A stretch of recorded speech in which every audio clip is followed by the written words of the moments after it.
Bismillahirrahmanirrahim. Assalamualaikum warahmatullahi wabarakatuh. Selamat bertemu kembali di channel saya, dan pada video kali ini kita akan membahas tentang model pembelajaran yang selanjutnya, yaitu model pembelajaran yang ketiga, Problem Based Learning atau disingkat sebagai PBL. Dan untuk melihat model-model pembelajaran sebelumnya, Anda bisa lihat video-video saya yang lain, yaitu ada model pembelajaran Discovery Learning dan ada model pembelajaran Inquiry. Dan untuk melihat perbedaan antara model dan metode pembelajaran, dan juga untuk melihat antara kesalahan-kesalahan umum yang biasa dilakukan pendidik dalam menentukan model pembelajaran, itu Anda juga bisa lihat di video yang menjelaskan model pembelajaran Discovery Learning. Jadi silahkan jangan lupa like dan komen dan subscribe video-video saya dan channel ini untuk mendukung saya dalam membuat video-video yang selanjutnya yang lebih bermanfaat. Baik, langsung saja ke dalam topik video kali ini, yaitu tentang PBL, terutama dalam karakteristik dan implementasinya.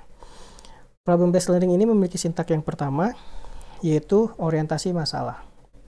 Sama, di Discovery Learning ada stimulus, di Inquiry ada mengamati fenomena, di Problem Based Learning ada menyajikan masalah yang menarik, yaitu sintaknya orientasi masalah. Sama saja, ya, hanya orientasi masalah di sini lebih ke arah sebuah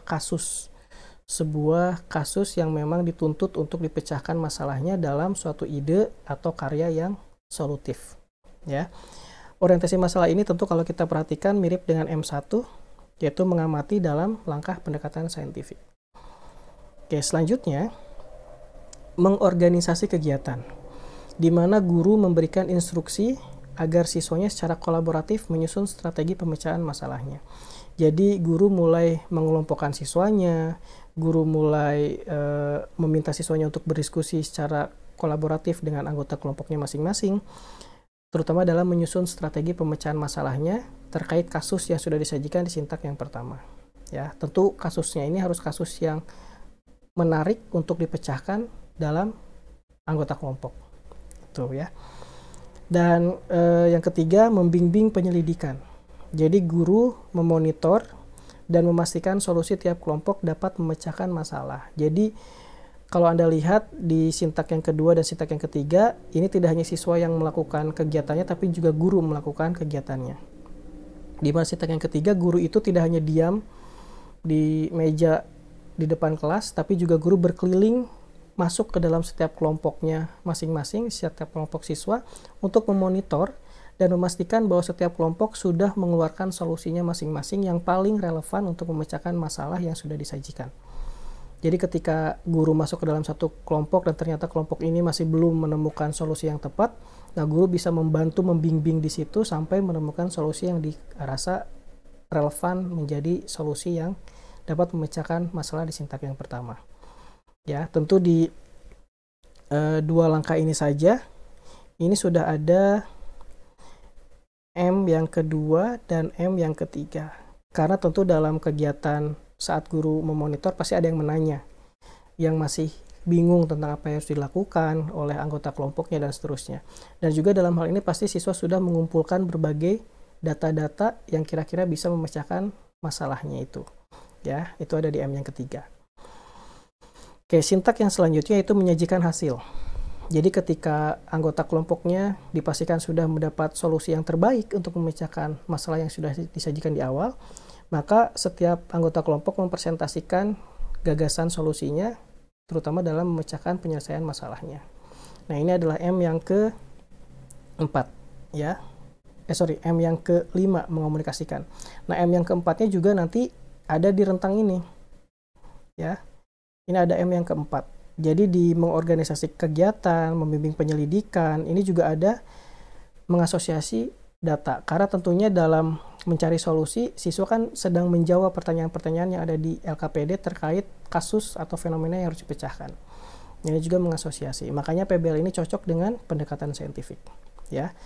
Nah, setelah menyajikan hasil atau presentasi, sintak yang terakhir adalah menganalisis dan mengevaluasi hasil gagasannya.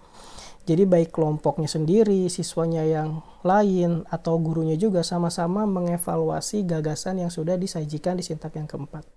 Ya, apakah gagasannya sudah tepat atau relevan untuk memecahkan masalah yang disajikan di sintak yang pertama atau yang disajikan di LKPD. Nah, itu ada di sintak yang kelima.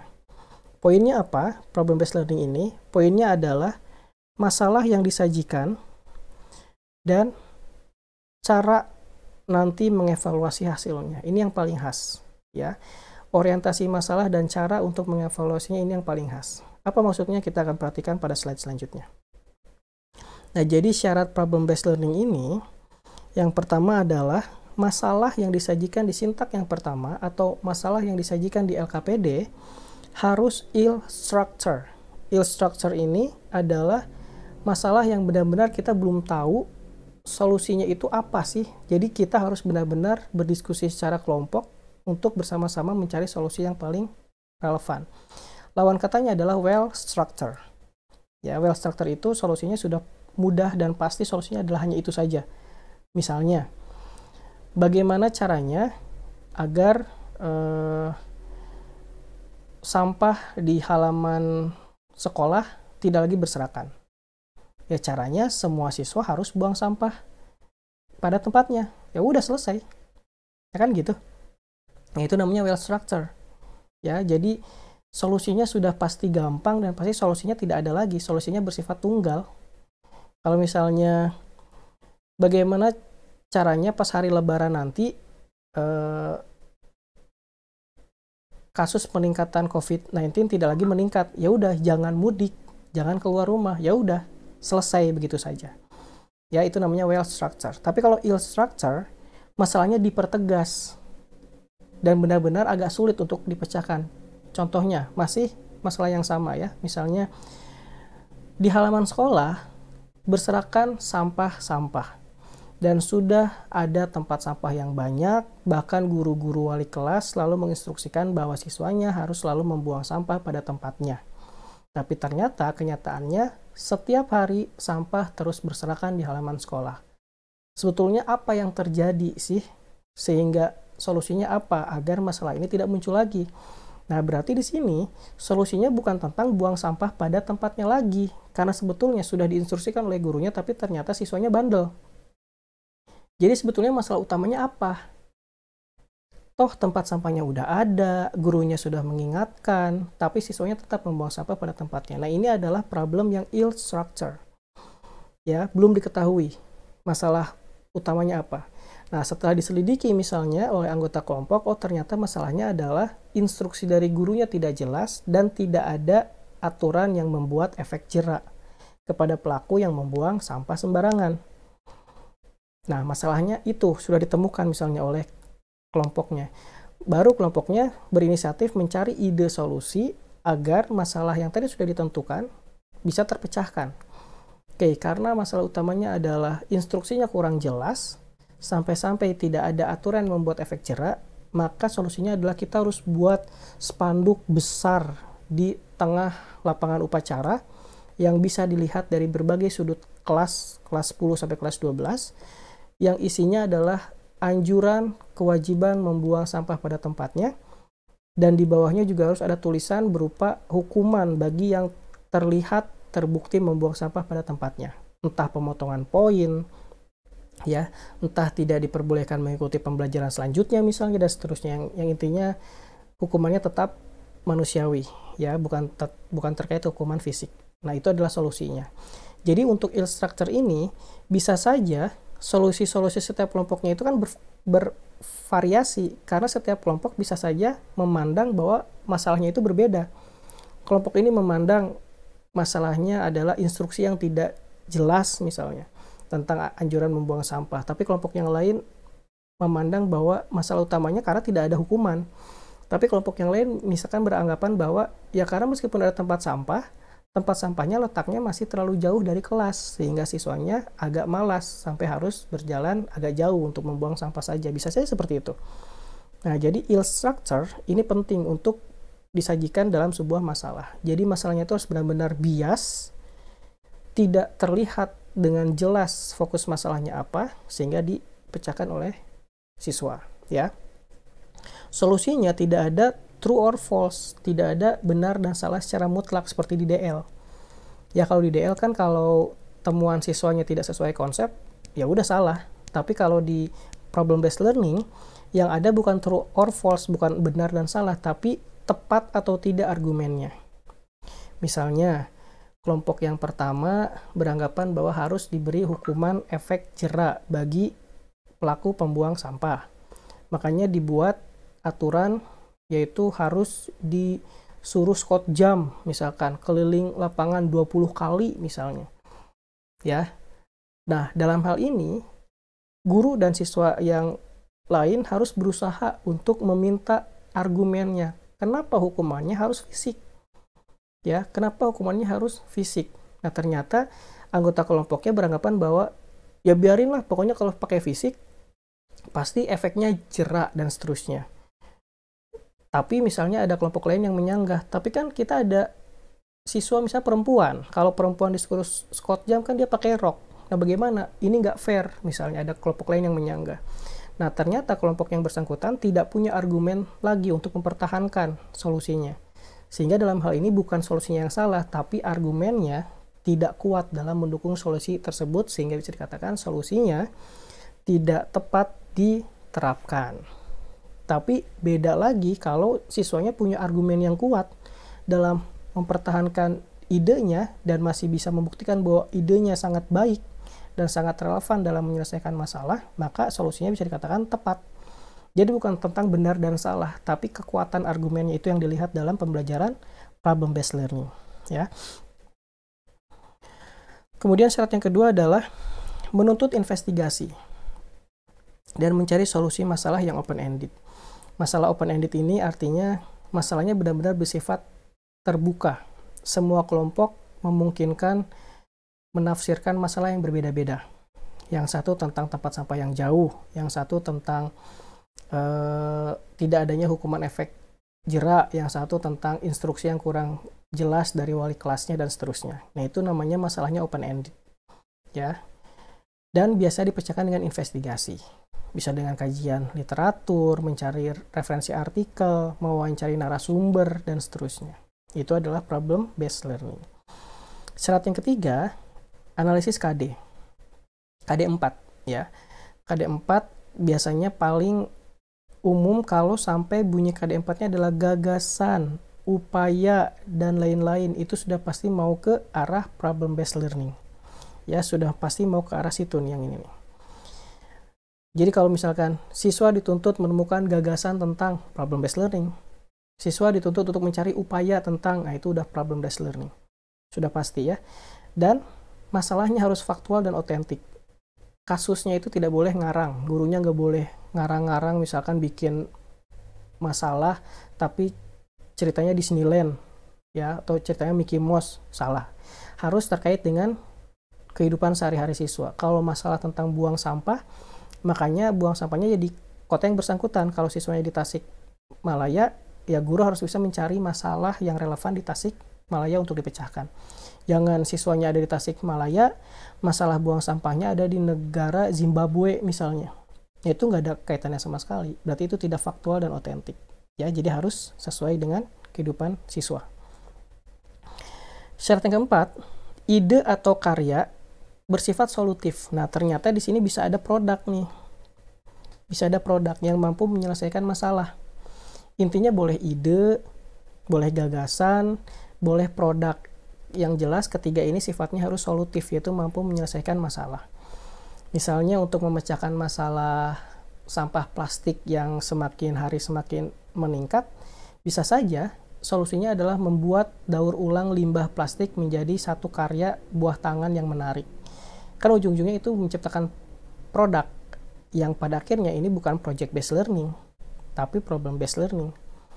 Gitu ya. Nah, catatannya, jika guru sulit menemukan well structure, kalau guru sulit membuat masalah yang ill structure dan hanya mampu membuat masalah yang well structure, yang artinya benar-benar mudah ditemukan masalah dan solusinya, maka jangan mengklaim itu adalah problem based learning. Tapi yang sedang Anda lakukan adalah problem solving, karena problem solving itu levelnya ada di bawah problem based learning. Ya, ini juga nggak apa-apa, ini juga sama-sama pembelajaran pemecahan masalah, itu problem solving, itu kalau well structure. Dan untuk kegiatan yang mirip dengan PKM, pekan kreativitas mahasiswa, yang biasanya kita tahu bahwa mahasiswa itu selalu dituntut untuk membuat suatu produk yang menarik, yang ceruk, yang unik dalam memecahkan suatu masalah yang biasanya nanti akan dikirimkan ke PIMNAS. Nah, itu namanya PKM. Nah, PKM seperti ini artinya sedang menerapkan creative problem solving. Mengapa creative problem solving? Karena produknya bersifat unik dan inovatif, yaitu creative problem solving. Itu ya. Oke. Contoh KD untuk problem based learning. Misalnya KD 3.8, KD 4.8 ini ada di SMA kelas 10. Misalnya KD 3-nya adalah menganalisis terjadinya pencemaran lingkungan dan dampaknya bagi ekosistem. Berarti tujuan pembelajarannya mungkin tentang apa itu pencemaran lingkungan, indikator pencemaran lingkungan air seperti apa, macam-macam pencemaran lingkungan itu apa, indikator pencemaran lingkungan udara dan seterusnya, dan kemudian menganalisis dampak pencemaran lingkungan air terhadap ekosistem di air misalnya, atau menganalisis pencemaran lingkungan di tanah terkait dampaknya bagi ekosistem terestrial dan seterusnya. Nah, ini sepertinya tujuan-tujuan pembelajaran seperti ini masih bisa dicapai dengan discovery learning. Nah, tapi lihat untuk yang KD 4 ya. KD 4 di sini diminta membuat tulisan tentang gagasan penyelesaian masalah pencemaran di lingkungannya berdasarkan hasil pengamatan. Jadi membuat tulisan tentang gagasan penyelesaian masalah. Sudah jelas, yang diminta adalah mencari gagasan penyelesaian suatu masalah tentang apa? Tentang pencemaran di lingkungannya berdasarkan hasil pengamatan. Ini sudah pasti ke problem based learning. Ya, sudah pasti ke problem based learning dengan catatan masalahnya ill structure. Tapi kalau masalahnya masih well structure, maka problem solving. Ya, kalau masalahnya benar-benar dipecahkan dengan produk yang inovatif dan kreatif, yang benar-benar ceruk dan unik, itu creative problem solving. Nah, tinggal dipertimbangkan saja Anda mau menerapkan problem learning yang mana. Seperti itu ya. Oke, itu adalah contoh dari problem based learning. Nah, ini misalnya masalah yang nomor 1. Misalnya kalau saya minta Anda melihat fenomena sampah yang menumpuk ini di gambar ini, kira-kira apa masalahnya? Nah, kalau ditanya seperti itu, ya instruksinya juga nggak terlalu ini jelas ya. Tapi kalau ditanya bisa dengan lebih spesifik, nah ini misalnya terjadi di kota Tasikmalaya, misalnya di Pasar X, di depannya itu selalu menumpuk sampah seperti ini. Dan jumlahnya tidak meningkat dan tidak juga berkurang. Hampir stabil setinggi yang Anda lihat. Hanya perbedaannya komposisi sampahnya saja yang berubah-ubah, tapi tingginya masih tetap seperti itu. Sebetulnya yang masalah terjadi di sini apa sih?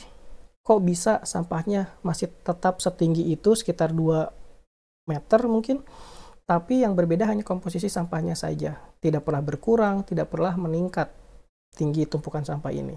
Dan kira-kira solusinya apa? Nah, mungkin siswa akan berusaha menginvestigasi untuk turun ke lapangan, langsung menelusuri ke Pasar X dan mewawancarai beberapa penduduk yang ada di situ. Mungkin ada pedagang yang diwawancara, ada penduduk setempat yang diwawancara untuk menanyakan aktivitas pembuangan sampah dan seterusnya sampai menemukan masalah utamanya apa, sampai solusinya apa. Nah, itu namanya ill structure. Ya, itu namanya adalah ill structure. Tapi kalau ditanya bagaimana cara mengatasi masalah sampah yang menumpuk ini? Kalau pertanyaannya seperti itu, yaitu sudah well structured, artinya ya buanglah sampah pada tempatnya, selesai. Nah, masalah well structured seperti ini terlalu mudah untuk dipecahkan, makanya itu masuknya problem solving. Nah, itu contoh yang pertama ya. Contoh ill structured yang kedua, ini dalam kehidupan sehari-hari. Misalnya kalau saya berikan suatu kasus, Anda membeli ikan di toko ikan, dan toko ikannya hanya mewadahi ikan Anda dengan kantong plastik yang diisi air, ya. Dan setelah di perjalanan menuju pulang ke rumah, yang Anda lakukan adalah Anda hanya memegang ujung plastiknya saja, dan tiba-tiba di tengah perjalanan plastiknya bocor. Pertanyaan selanjutnya, apa yang akan Anda lakukan? Nah, masalah seperti ini bisa disebut sebagai ill structure. Karena apa? Masalahnya nggak jelas.